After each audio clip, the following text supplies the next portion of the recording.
শক্তি কতটা ভয়ঙ্কর শেষ পর্যন্ত তা হাড়ে হাড়ে টের পেলেন মার্কিন প্রেসিডেন্ট ডোনাল্ড ট্রাম্প, যিনি একসময় কঠোর হুঁশিয়ারি দিচ্ছিলেন, তিনি এখন সুর নরম করে বলছেন হরমুজ প্রণালীতে ইরানের জাহাজে হামলা না করার কথা। মধ্যপ্রাচ্যের এই সংঘাতে চরম বেকায়দায় পড়েছে আমেরিকা। একের পর এক পাল্টা আঘাতে চাপে পড়া ওয়াশিংটনের পাশে দাঁড়ায়নি পশ্চিমা ঘনিষ্ঠ মিত্ররাও। ন্যাটো জোট থেকেও মেলেনি প্রত্যাশিত সাড়া। ফলে যুদ্ধের ময়দানে কার্যত একা হয়ে পড়েছেন ডোনাল্ড ট্রাম্প। তাই তো শক্তির খেলায় পরাজিত হয়ে কৌশল পাল্টে নরম সুরে এগোতে হচ্ছে তাকে।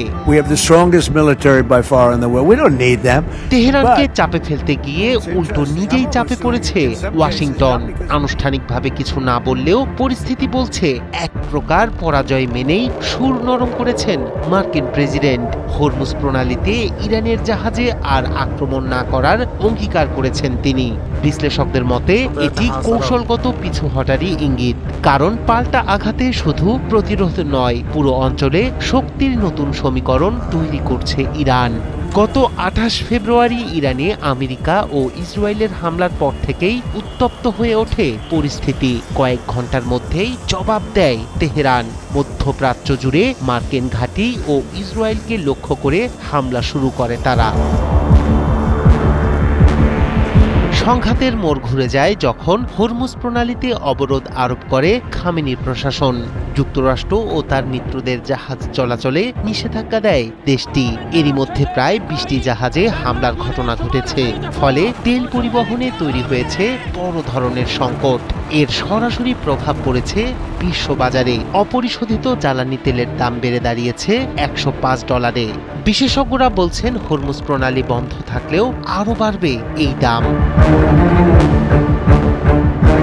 সংকট মোকাবিলায় প্রথমে নিজস্ব নৌবাহিনী মোতায়েনের ঘোষণা দিয়েছিলেন মার্কিন প্রেসিডেন্ট, তবে সেখান থেকে সরে আসে মার্কিন নৌবাহিনী। এরপর একে একে যুক্তরাজ্য, ফ্রান্স, জাপান, দক্ষিণ কোরিয়া, এমনকি চীনের কাছেও সাহায্য চান তিনি, কিন্তু সাড়া মেলেনি কোথাও।